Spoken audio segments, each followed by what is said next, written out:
Welcome to the Genius Factory. Enjoy the video. In this video, I will show how to replace a Honda CR-V ignition switch. First, prioritize safety by disconnecting your vehicle's negative battery terminal with a 10mm socket. This prevents any electrical issues during the repair. Next, gather your tools. You will need both a stubby and a longer Phillips head screwdriver, along with a plastic trim removal tool. Having the correct new ignition switch for your CR-V model is also crucial before starting. Now, let's move to the steering column. You will find 3 Phillips head screws on the underside of the steering column cover. Remove these screws carefully. Once the screws are out, use a plastic trim tool to gently pry apart the upper and lower halves of the steering column cover. Take your time to avoid damaging the plastic clips.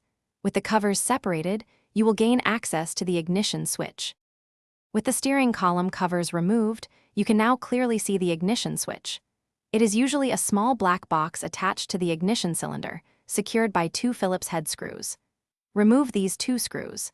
Then, carefully disconnect the electrical connector by pressing its release tab and pulling it free. Now, take your new ignition switch, connect its electrical harness, and secure it into position using the 2 Phillips head screws you just removed. Almost done. Carefully align the upper and lower steering column covers and gently snap them back together. Ensure all the clips engage properly. Once aligned, reinstall the 3 Phillips head screws on the underside of the column to secure the covers. Finally, reconnect the negative battery terminal.